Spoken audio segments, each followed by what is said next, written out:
Hello everybody, and welcome back to Stunt Fight TV Live. This is episode 19, and today we are going to break down the previews that I put yesterday, I believe, on YouTube of the Matrix clip that we did. So for those of you who have not seen it, I'll replay to you in a minute. But before we start, my name is Philippe Deseck. For those of you who don't know me, I am a stunt actor slash assistant stunt coordinator, and have been working in the film industry for over 20 years.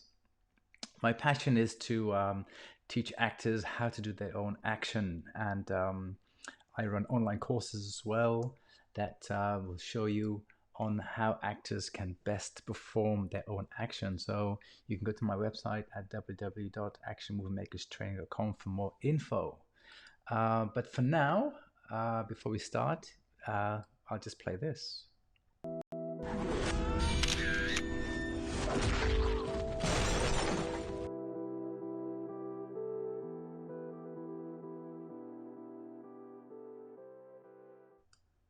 Excellent. So we are back, and like I mentioned, I put the Matrix clip in YouTube yesterday of a little scene that we recreated from the Matrix, and I did a breakdown prior of a Japanese sword fight scene that we did, and for the Matrix we're going to do something similar.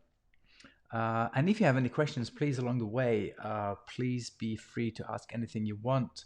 I mean, we're here to help you guys as much as you can and to expand your knowledge as much as you can when it comes to action sequences, when it comes to performing, when it comes to filming, etc. So the more information you have as a performer or as an actor, the more better equipped you are when you go for auditions, when you go for films, even when you do students' films, whatever you do, at whatever level you're at.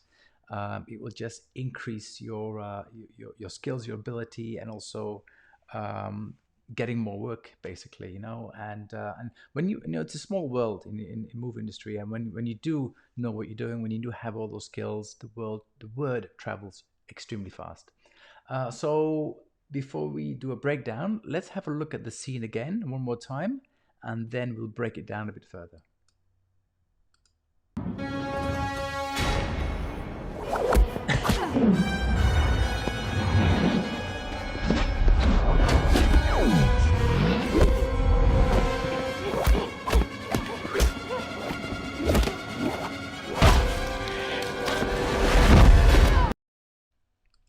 Excellent. So that was the scene that we just did. Now, let's break it down a little bit further. So in my previous video, I mentioned that there are a lot of different steps. So you can also go back to my previous video on my YouTube channel, which is also Action Movie Makers Training, and then you can have a look at all the different steps that is needed to recreate a scene like this.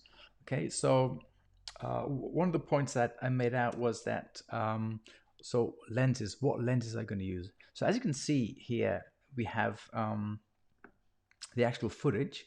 As you can see, they used a zoom lens. So you can see that the background is blurry, and the foreground of the actress is of Trinity is really nice in focus.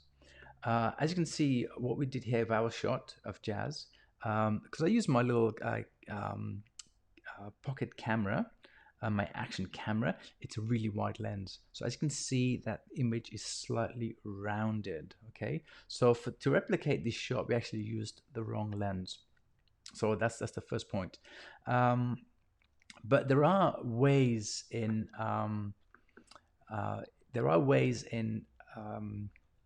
After Effects where you can actually make a round image flatter, just to represent the same type of lens. So in After Effects, there are ways of taking a wide shot that has a bit of a bulge and to make it flatter. So definitely way around it. Excellent. Oh, thank you, Susan. Susan, for watching. Excellent. Thank you so much.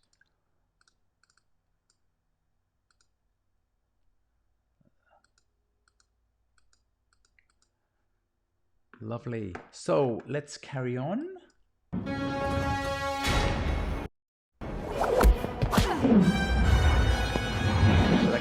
really nicely. Team at hand. So for this shot, I probably could have gone a little bit lower. So I have the back of Ben's head in there as well, but I could have gone a little bit lower and pointed the camera a little bit more upwards just to kind of replicate that shot. Because here I've lost Jazz's head a little bit on the top of the frame, so I could have reframed that a little bit better. That kind of works really well. Excellent. So for that last shot, yeah, as you can see, let's go back a little bit more. So when she kicks, and then the throw happens against him against the wall. So the framing is pretty good. So I did film it in 4K, which allows me to reframe it a little bit more better and magnify the footage and kind of play with it a little bit. But that kind of worked really nicely. But here, as you can see, the original footage, try and freeze it. Let's go back a little bit. Here we go. So as you can see that Trinity took off from standing one leg on the ground, whereas we took off from already in the air. Now the reason we did that is because there are certain restrictions that we have with the rigging. Unfortunately, we had to make that choice, and the choice we made was to actually do it with her already in the air. But from my point of view, so that kind of worked really nicely. As you can see, my angling is a little bit wrong. So I should have been more closer to the wall profile so I can actually see the fall better. So as you can see, the end shot is a little bit different. Okay, and another point, I mean, and that's just a little detail, but I'll show you the kick here. Okay, so from here we have the kick. So what we did is that we did the kick from the right side of the frame to the left, but the actual footage, the kick is from upwards, downwards, and then the camera move was when the kick hits the chest in the original footage, the camera pans up to see the agent. So the camera pans upwards. Sorry, my mistake. The camera pans downwards. So we go from the agent's face down to the foot. You can see that movement in the original footage. Okay, so that's something that I missed, because when you watch your footage, it happens really, really fast, and sometimes you miss things, and that's why it's really good to really analyze the footage to see all the camera movements. So unfortunately, my movement here was a static shot, as you can see in our footage, a static shot, but the original goes from the face of the agent down to the foot as it contacts. So these are all little subtleties that you have to take into consideration when you do replicate and analyze footage that you want to replicate. And it's a really, really, really good exercise to do that, and to do that as much as you can, because it just increases your knowledge of filmmaking, action, performance, etc., etc.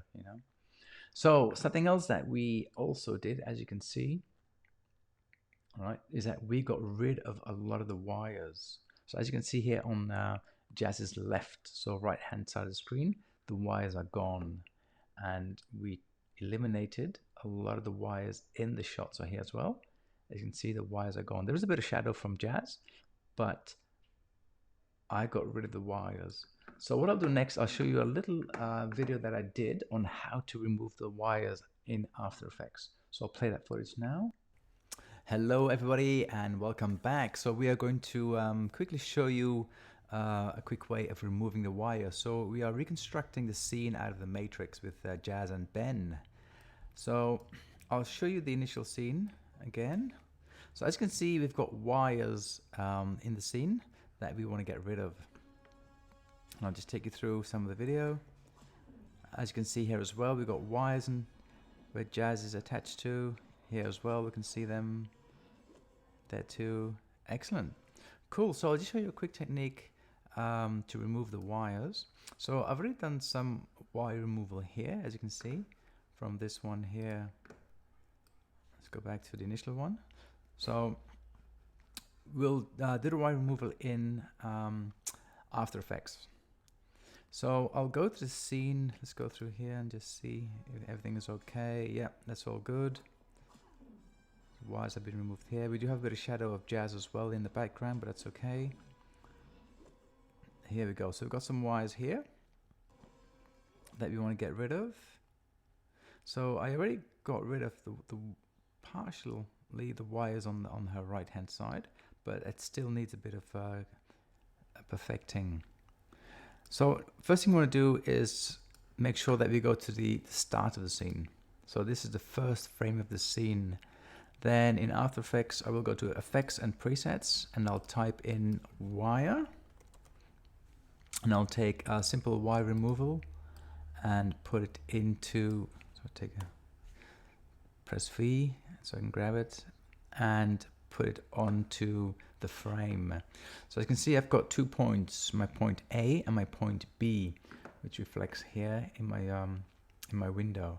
So first thing I want to do is to click the stopwatch, because I'm going to be recording the wire frame by frame. So I'll take my first one, which is B, and kind of bring it into the position where I want it to go. So as you can see, there's a Y behind that goes behind Jazz's arm. So I'll do it in 2 sections. I'll do the section that's underneath her arm, and I'll do another section above her arm. So I'll just magnify a bit so I can actually see more clear what's happening. Press V again, and then I'll position my points where I want the wire to be removed. So one that's under her arm here. So then I'll go to thickness. So I want to increase the thickness. And as you can see, as I increase the thickness, the wire removes slowly. So you want to get it in the right position. And you can just play around with those points. Excellent. So that's one recorded. Now I'll go to the next frame. And as she moves and I can see the wire, I reposition my 2 points until the wire has been removed.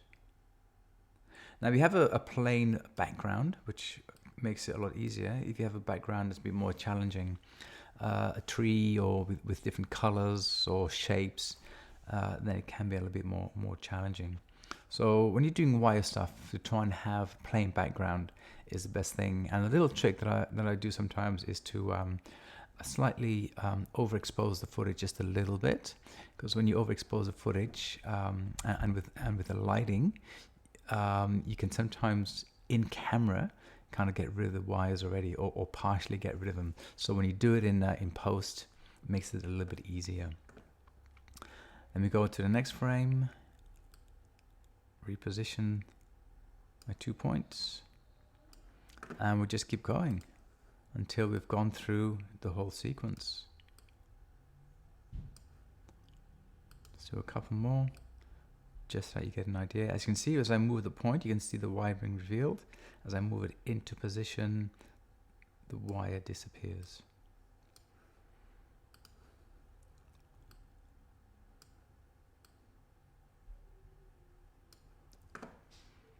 Let's keep going for a couple more frames. Excellent. So we'll do this until the whole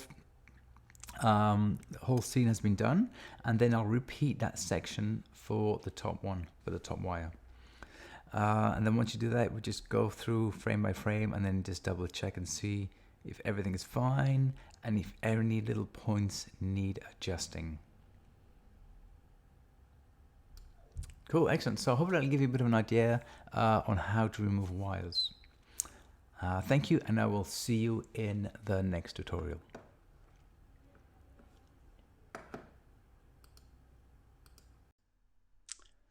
Excellent. So hopefully that will give you a bit of a better idea of what it takes to remove the wires. But something I did forget to mention is that, when you're doing the thickness, don't make it too thick, because the thicker you make it, it will distort some of the straight lines in your frame. So don't make the thickness too big.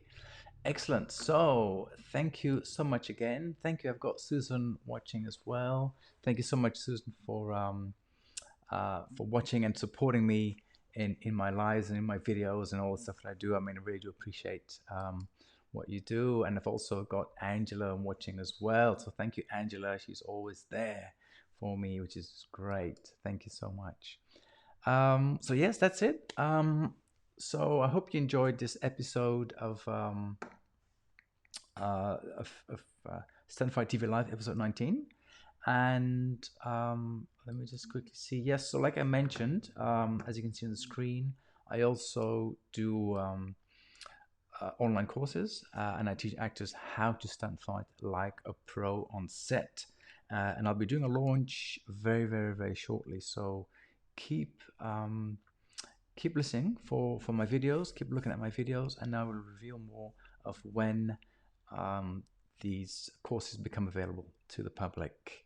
Excellent. So thank you very much again for watching. Thank you, Susan, for watching. Thank you, Angela, for watching as well.